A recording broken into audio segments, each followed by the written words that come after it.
Et bonjour à tous, moi c'est Foxy.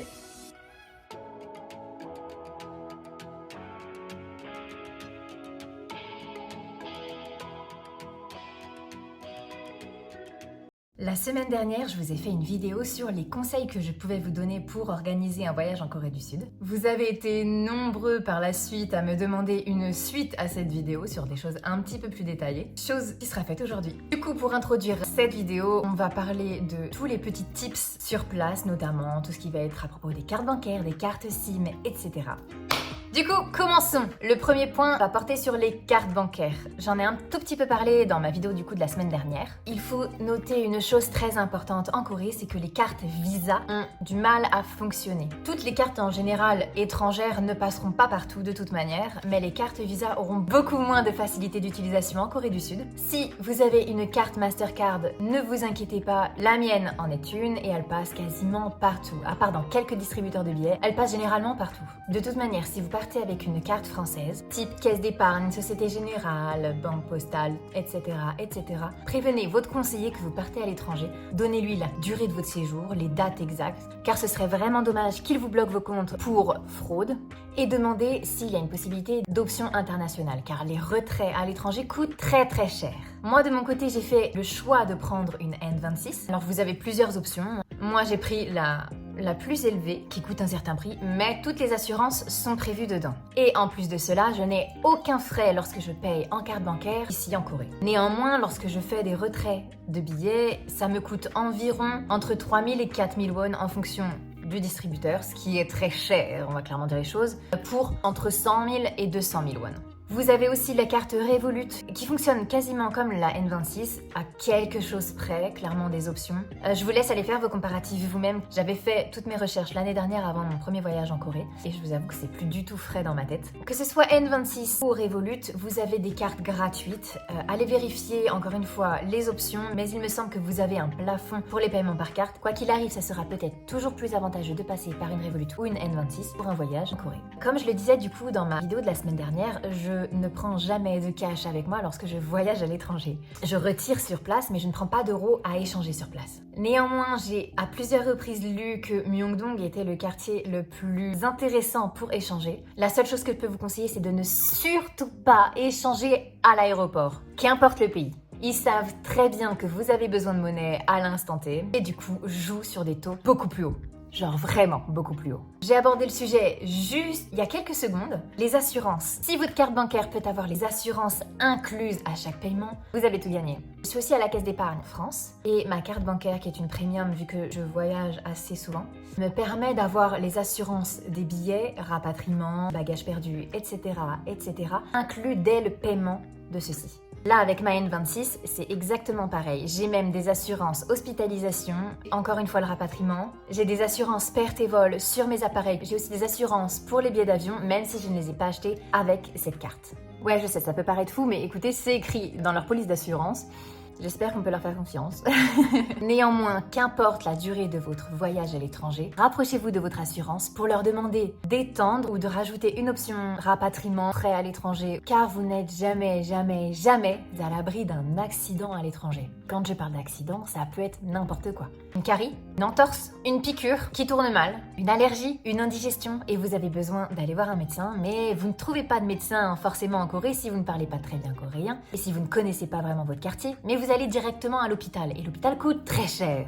Il y a notamment beaucoup de personnes qui tombent malades avec la climatisation. D'ailleurs, je sais pas ce qui se passe actuellement, j'ai ma clim depuis bien 2 mois d'allumée, et là ça fait genre 3-4 jours que je suis malade, alors que rien n'a changé. Mais genre, vous savez, malade, genre allergie, c'est pas normal. S'il y a des pros de la clim qui passent par là, vraiment, aidez-moi, hein, expliquez-moi. Enfin bref, je déraille, hein, je divague. En restant dans l'univers des cartes, on va parler des cartes SIM. Je vous conseille vivement de prendre une carte SIM. Alors on dit que la Wi-Fi est partout, etc. Alors oui, la Wi-Fi est super puissante dans le métro, et ça c'est archi cool. Mais dans la rue, elle est vraiment mauvaise. Les premiers jours de mon premier voyage sur l'année dernière, j'avais pas de carte SIM. Je me suis dit, bon non, je vais tenir sans, ça sert à rien que j'en prenne une. À Tokyo, j'ai réussi à vivre sans, parce que du coup, je suis partie à Tokyo 3 semaines en 2019 et franchement, j'ai pas eu vraiment de problème. À part que j'avais pas accès au traducteur en ligne, franchement, ça allait très bien. Mais ici en Corée, en tout cas à Séoul, je vous assure, la Wi-Fi est très mauvaise. Moi, je vous conseille d'aller chez Chingo Mobile, qui sont les moins chers. Un abonnement de 30 jours, celui-ci vous reviendra à 30 000 won. Toute data incluse. Appel, SMS en Corée, les datas illimitées, pour moi, il n'y a rien de mieux. Et je n'ai besoin que de ça, parce que pour appeler ma famille qui est en France, j'utilise WhatsApp. Et puis j'ai juste besoin de data. Et du coup ici, ça me sauve la vie, vu que j'utilise constamment un navigateur pour m'orienter pour chacun de mes trajets. À savoir que vous avez ici aussi deux options. La carte SIM physique et la carte eSIM, qui est du coup totalement dématérialisée. Il y a une option à cocher dans votre téléphone, je ne sais quoi. Moi, j'utilise une carte SIM physique. Je ne serai pas d'une très grande aide là-dessus. Mais sachez que ça existe. Si je peux vous conseiller de commander votre carte SIM avant votre arrivée en Corée, sincèrement, ce serait le plus grand conseil que j'aurais à vous donner, étant donné que si vous faites tout faire ici, vous aurez besoin de payer la somme en cash directement. Bon, c'est pas énormément de cash, mais ça reste quand même du cash à sortir. Si vous êtes comme moi et que vous n'en avez pas sur vous, vous devrez les retirer. Et au moins, avec cette option, vous avez juste à aller à un convenience store qui se situe à l'aéroport de Incheon, donc à la sortie clairement de votre vol, de récupérer votre carte et de l'installer. Quatrième petit conseil, la T-Money. De toute manière, vous ne pouvez pas circuler en Corée sans T-Money. Alors si, vous pouvez, mais vous devez avoir du cash constamment sur vous. Car les bus ne prennent du coup pas la carte bancaire étrangère. Du coup, où trouver votre T-Money? Vous en avez dans tous les convenience stores. Alors elles sont de toutes les couleurs, de tous les designs, vous avez des sobres, des moins sobres, vous avez même des stickers pour décorer votre T-Money si finalement elle vous plaît pas tant que ça. J'en ai d'ailleurs deux exemples. Elles sont entièrement différentes. Vous avez du coup une très colorée, toute cute, etc. et une extrêmement sobre. Alors je vous cache pas, on me les a toutes les deux données. D'ailleurs, merci à tous les deux, parce que ce sont bien sûr deux personnes différentes. La T-Money, comment vous en servir? Vous mettez de l'argent dessus et vous la passez tout simplement en fait avant de rentrer dans chaque transport en commun et avant d'en ressortir. Très important de le préciser car il faut aussi le faire dans les bus. Vous badgez en montant et vous badgez en descendant. Sinon, le trajet vous est décompté fois double, il me semble. Je vous en avais parlé dans une précédente vidéo. Il y a une nouvelle option qui est sortie dernièrement, qui est la Climate Card. La Climate Card, qu'est-ce que c'est? C'est une carte du coup qui permet de voyager dans Séoul pour le moment en illimité. Elle ressemble à ça. Celle-ci, c'est la Climate Card mensuelle. Elle est à 62 000 ou 65 000 won le mois en fonction de ce que vous décidez. 62 000 won pour tous les transports en commun, 65 000 won pour tous les transports en commun, plus les vélos. À la différence de la T-Money simple qui est rechargée au montant que vous souhaitez. Alors, la problématique de ces cartes, même si vous ne pourrez pas vous en passer réellement ici, c'est que vous devez les recharger avec du liquide. Malheureusement, vous serez bien entendu obligé de retirer du liquide pour recharger votre carte. Alors, mon conseil ici, ne mettez pas des 1000 et des 100 sur votre T-Money, parce que, vous voyez, c'est une carte, il n'y a pas de nom, il n'y a rien, c'est une carte. Simple, vous la perdez, tout le monde peut l'utiliser. Alors oui, on est en Corée, généralement les gens ne touchent pas et laissent sur un coin, mais il est fort probable que vous ne retrouviez jamais votre carte car franchement pour savoir où vous l'avez perdue, bonne chance. Concernant la Climate Card, pour les touristes, il y a du coup de nouvelles options qui sont 2 jours, 3 jours, 5 jours, 10 jours il me semble. Je vous mets le lien de la vidéo dans laquelle j'en parle et je vous laisse visionner pour éviter de trop me répéter à chaque fois. Le 5e conseil que je pourrais vous donner est de prendre le Séoul Pass. C'est un pass culture, on peut dire, pour la ville de Séoul. Il est valable sur 24 heures, 48 heures, 72 heures ou 120 heures. Alors, j'ai vu qu'il était disponible 24 heures, mais je n'ai pas trouvé les prix. Néanmoins, j'ai les prix pour tous les autres abonnements. Pour 48 heures, le prix est de 70 000 won. Pour 72 heures, le prix est de 90 000 won. Et pour 120 heures, le prix est de 130 000 won. Le Séoul Pass vous donne accès à des attractions gratuites, des réductions en boutique ou encore dans les transports en commun. En transport en commun, on peut noter les bus limousines, l'AREX qui est le train rapide entre l'aéroport d'Incheon et Séoul. Et en avantage en attraction, on pourra noter notamment l'accès à 30 minutes gratuites de location de hanbok. Alors 30 minutes pour une location de hanbok, c'est pas grand chose, mais c'est une réduction qui n'est pas négligeable parce qu'une location de hanbok coûte quand même un petit peu cher, surtout si vous souhaitez prendre la coiffure avec, le maquillage et un hanbok plus ou moins premium. À noter du coup qu'avec la location de hanbok, vous avez l'entrée à Gyeongbokgung Palace qui est gratuite. En soi, si vous ne prenez pas le hanbok, vous faites une très grosse économie et ne payez que 3000 won d'entrée, mais l'expérience est quand même très cool. Et puis ça vous permet de porter un hanbok quand même, Et puis ça vous permet de porter un hanbok dans le palais de Séoul. De mon côté, j'ai jamais tenté ce pass, donc je pourrais pas vraiment vous dire si ça vaut le coup en boutique, etc. étant donné que je ne suis pas une serial shoppeuse. Mais il me semble que vous avez notamment des réductions dans tout ce qui va être les grands malls, donc les Hyundai, les Shinsegae. Si certains d'entre vous ont déjà utilisé ce pass, n'hésitez pas à dire en commentaire si vous l'avez trouvé utile ou si au contraire, si c'est plus une perte d'argent qu'autre chose.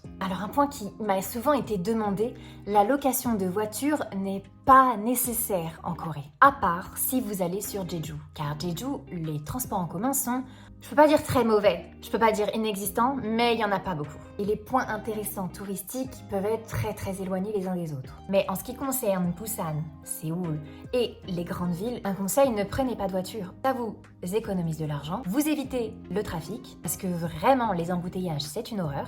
Vous évitez de trouver des places de parking. Encore une fois, gain de temps. Néanmoins, si vous voulez vivre cette expérience de relier des villes entre elles, notamment Séoul, Busan, Séoul, Gyeongju, Séoul, Jeonju, vous pouvez prendre bien sûr des voitures. J'ai pas envie de prendre le volant ici. Les Coréens me font trop peur. Je vous le dis, je suis très honnête. Moi, je risque ma vie à chaque fois que je sors et que je traverse sur le passage piéton quand je dois traverser. Alors non merci. Alors pour l'instant, je suis pas prête à prendre le volant.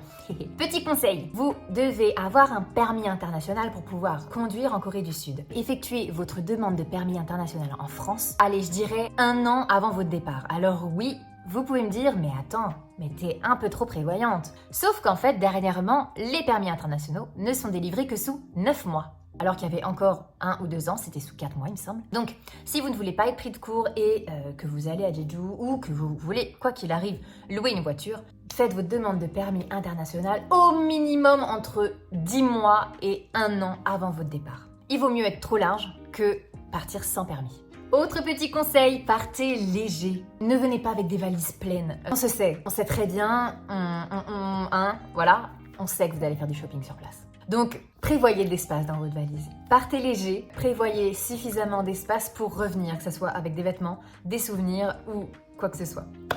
Niveau vêtements, partez avec des baskets. On s'en fiche du style que vous avez. Quoique d'ailleurs, il y a même des baskets qui sont incroyables maintenant. Parce que vraiment, la Corée, avec ses pentes et ses escaliers partout, vraiment, vous n'êtes pas prêts. Si vous n'êtes pas sportif, vous inquiétez pas. À votre retour de Corée, vous aurez déjà votre condition physique qui aura été travaillée. Et rassurez-vous, dans tous les métros, il y a un ascenseur pour remonter du coup de la voie de métro. Alors non pas la sortie vraiment dans la rue, mais au moins sur le niveau 0, si je puis dire, pour ressortir par les portiques. Par contre, effectivement, toutes les stations ne sont pas équipées d'un deuxième ascenseur pour ressortir. Il y a des escalators, mais beaucoup ont des escaliers. Vous inquiétez pas, vous pouvez laisser vos bagages en bas et prendre le temps de monter chaque bagage les uns après les autres. Alors un conseil, sincèrement, qui peut vous paraître insurmontable alors que pas du tout. Apprenez le Hangul. Alors je vous conseille pas d'apprendre à parler coréen, là attention. Je vous conseille d'apprendre l'alphabet coréen. Pourquoi ? Car beaucoup de panneaux ne sont pas traduits. Alors, la plupart sont traduits, en anglais, il n'y a pas de souci.